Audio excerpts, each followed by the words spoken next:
Atuel, lindo nombre, ¿verdad? Para algunos significa lamentos o quejidos, para otros tierra de las almas o de los espíritus, porque eso es hoy Atuel, un espíritu que corre libre, fresco, claro, pero que también llora, que da vida, mantiene verde y fértil lo que hasta hace unos 5 siglos era total desierto, contra el cual había que luchar a brazo partido, aunque también se lamenta. ¿Por qué aún llora Atuel? ¿Por qué se lamenta? La tribu del cacique de Talú era una de las tantas que ocupaban una parte del sur de la actual provincia de Mendoza. Su padre había muerto cuando era muy jovencito.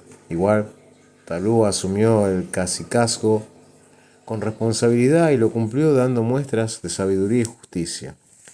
Pacífica y feliz era aquella gente. Pero un día para el otro, como si las deidades se hubieran encaprichado contra ellos, una gran sequía comenzó a azotar la región. Los primeros en morir fueron los más débiles, ancianos y niños. Siguieron las mujeres. Talú era muy decidido.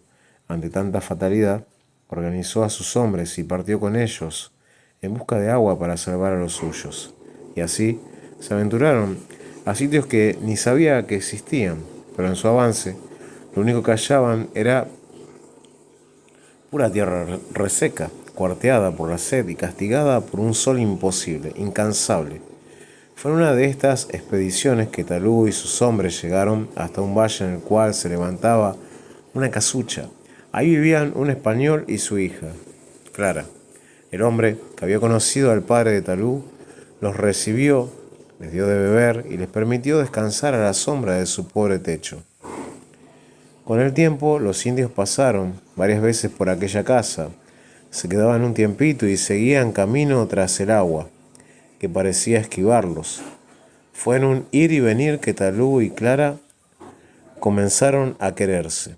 Por supuesto, al español la idea no le gustó para nada, pero confiaba en la cordura de la muchacha y hacía como que no veía el modo en que la cristiana y el indio se miraban. Simulaba no oír lo que se decían y se preocupaba por cómo le cambiaba el humor a Clara cuando Talú y los suyos aparecían o se marchaban. Esto sucedió hasta el día en que Clara decidió marcharse con aquel hombre con el que ya soñaba, dormida o despierta, no sin una inicial resistencia. El español finalmente la dejó partir, pero se quedó con la espina en la garganta. Podía ser amable y solidario, pero aquello sobrepasó los límites. Clara llegó a la tribu y fue recibida con respeto. A las mujeres les llamaba la atención su piel pálida, sus ojos azules y su cabello rubio. A la joven le fascinaba cómo ellas trabajaban a la par de sus maridos, el sabor de las comidas que cocinaban y las maravillosas vasijas que hacían surgir de la arcilla.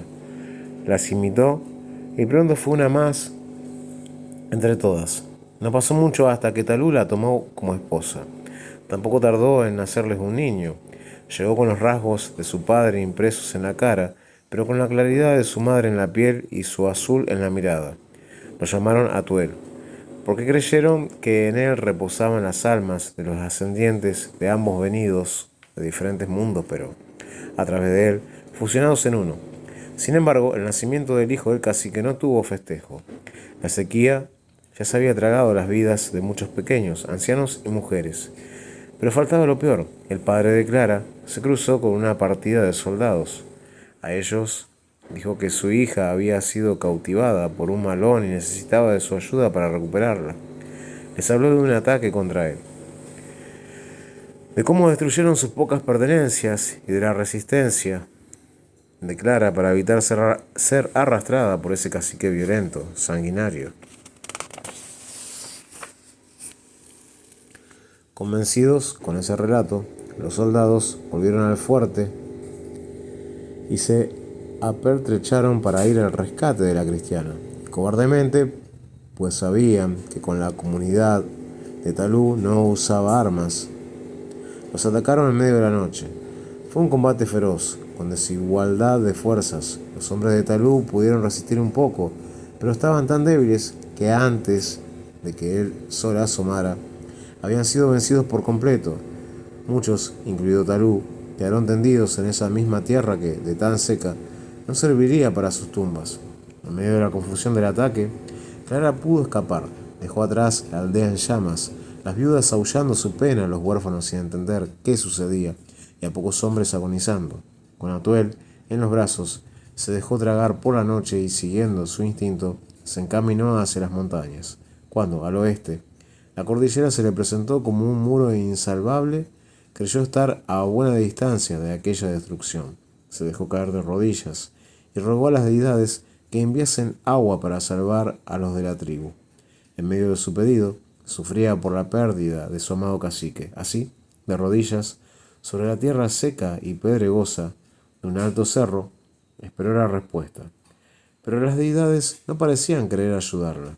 Desesperada, hizo una ofrenda, su vida y la de Atuel. Pensó que Talú se sentiría orgulloso de ella y que, como esposa del cacique, aquel era su deber. Pasaron los días y ella seguía arrodillada sin soltar a su hijo. El sol, la sed, el frío de la noche pronto comenzaron a dominarlos. Y al momento de morir, madre e hijo dijeron adiós a este mundo que tan mal los trataba, dejando caer una lágrima, una cada uno. Aquellas dos gotitas tocaron el suelo y abrieron huequitos. De ellos brotó una tímida surgente. A medida que ganaba la pendiente, fue un tenue cauce que pronto se convirtió en un río que iba pidiendo permiso. Partiendo de entre dos cerros, se abrió paso y cuando llegó a la par de la aldea, era caudaloso, claro, sonoro. Las mujeres dieron de beber a sus hijos. Los ancianos agradecieron a los dioses. Los heridos pudieron curarse. Pronto la vida y la alegría retornó a la aldea. Y fue recién entonces que todos notaron la ausencia de Clara y el pequeño Atuel, y comprendieron que aquel milagro era resultado del sacrificio de ambos. Transcurrió exactamente un año, la noche en que aquel tiempo se cumplió. El río comenzó a sonar a llanto de niño. Por eso, el nuevo cacique reunió a toda la tribu para comunicarles que los dioses le habían informado en sueños que aquel cauce salvador debía llevar el nombre de Atuel. Sus aguas lloraban como el hijo de Talú y Clara. Desde entonces, lo que hasta hoy se llama río Atuel se caracteriza por su claridad como reflejo de la pureza y fidelidad de esa mujer hacia su esposo. Pero también, hasta hoy, el río suena a niños llorando. Si se presta atención, dicen algunos, podrá verse al espíritu de Atuel desnudito, yaciendo sobre una cuna, que en realidad es el hueco de una piedra en una de las orillas. De sus ojos brotan lagrimitas, son de tristeza, por el destino que tuvieron muchos de los de su origen, pero también de alegría, por haber dado origen a la fuente que convirtió a aquella región en lo que actualmente es un oasis. Atuel aún llora. Versión de Fabián Sevilla en Voces de la Tierra